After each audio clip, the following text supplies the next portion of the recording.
Hey guys, welcome to my kitchen. This is Bree, and this week I put up on Twitter a question. I said, hey, I'm home alone. What should I cook? I have the Terry Pratchett cookbook, and you guys decided that I was going to make the Nanny Ogg's Maids of Honor. Now, as a bit of a preface, I didn't look at any of the recipes that were listed before I went ahead and put up the poll. I put the poll up solely by name alone, and I'm not displeased, so I have gone ahead and gotten started.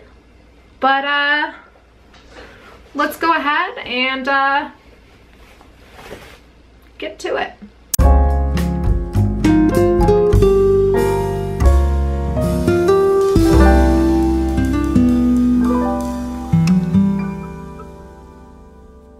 So my garb, by the way, it's a little bit Christmassy, which I feel the bright colors are in the Nanny Ogg spirit, so. This recipe calls for a couple of different things. The first is mascarpone cheese, which we don't have around me apparently. So I have made an appropriate substitute of cream cheese and heavy cream. At the very least, the internet seems to think it's appropriate.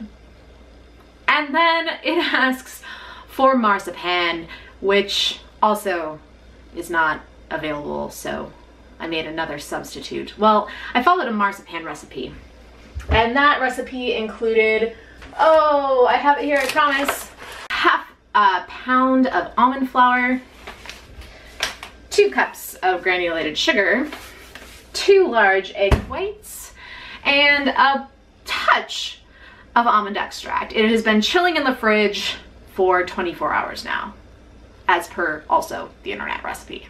So I am unfamiliar with a lot of marzipan recipes, but this is pasty. I'm guessing that sounds about right. But also I made this with castor sugar, which now it occurs to me that I also don't know the difference between castor sugar and confectioner's sugar 9 times out of 10. So we'll see. So this is liable to be a disaster, but why not? What is the internet for if not to be a record of all of the disasters you have in your life?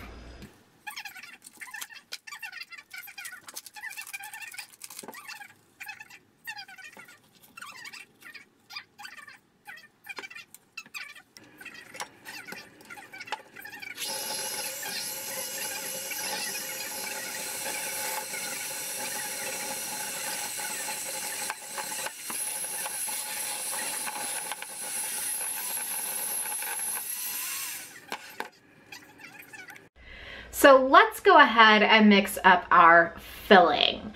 I've read through the recipe at least once now, and so that is what we're gonna do. We're gonna go ahead and combine the following ingredients. So we have our mascarpone mix. We have a bit of allspice. In the recipe it calls for mixed spice, but I wasn't really sure what the difference in that would be. 2 tablespoons of sugar to taste. I'm just storing it in a measure cup, not actually measuring it in a measure cup. And then we're gonna add in some Cointreau, because would it be a Nanny Ogg recipe without some booze?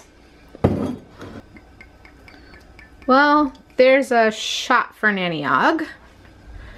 And let's go ahead.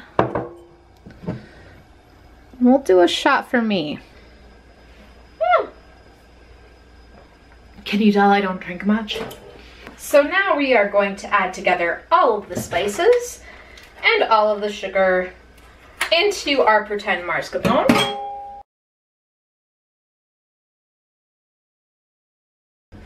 And then we're going to add in 1 large egg. In case you were curious, yes, this particular egg comes from Henrietta, who's our meanest hen in the backyard.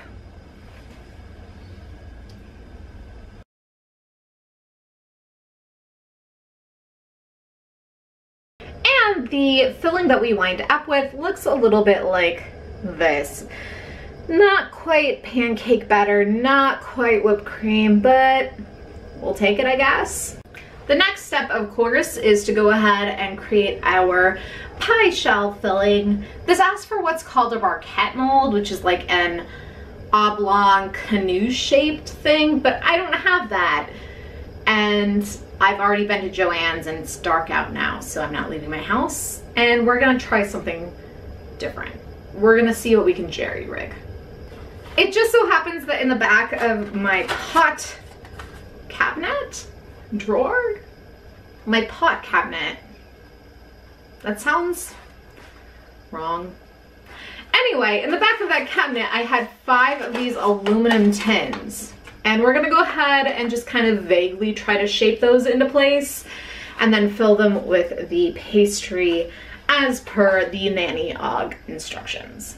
The recipe calls for a bunch of puff pastry, about 3/4 of a centimeter thick. And I'm using this puff pastry, which I bought at the store.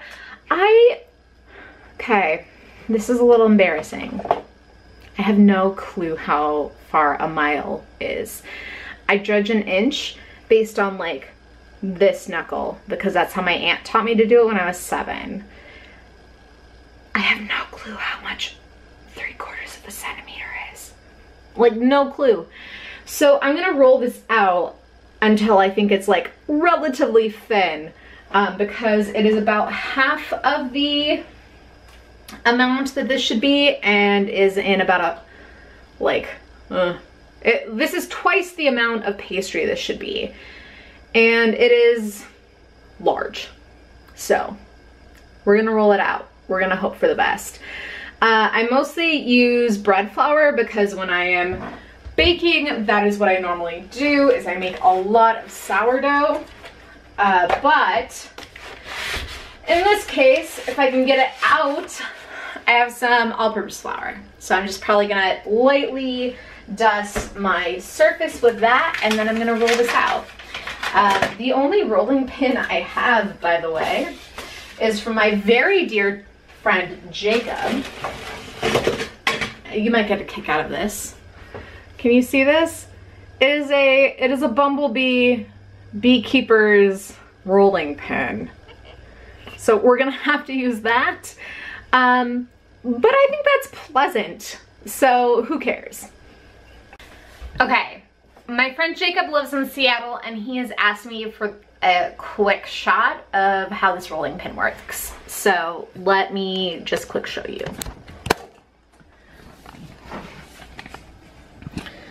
So, oh, there we go. Okay, so this is showing up and is actually super cute. You can't quite see it, but it says honey in those spots and you can actually read it. So I am quite pleased with the way that this mold rolling pin has turned out. Let's go ahead and see what we can do as far as these molds.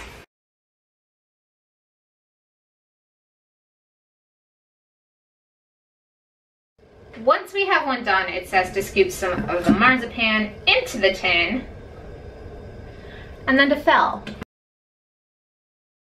Alexa, how much is 220 degrees Celsius?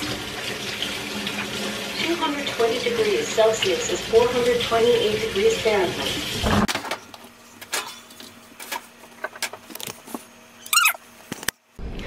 Okay, so I have here a finished one of these not tarts. They're basically tarts, right? We're gonna go ahead and we're gonna try one. If I can break into it. I don't think it's gonna be particularly boozy, so I'm not sure how those maids of honor get real drunk, but this is not bad.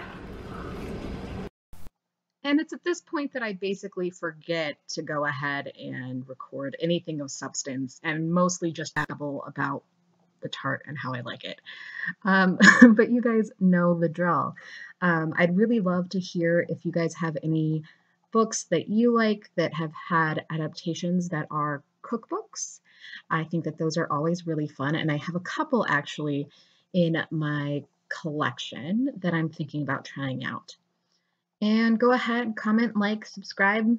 If you enjoy what I do, please consider going over to my Patreon and contributing there. Talk to you later. Bye.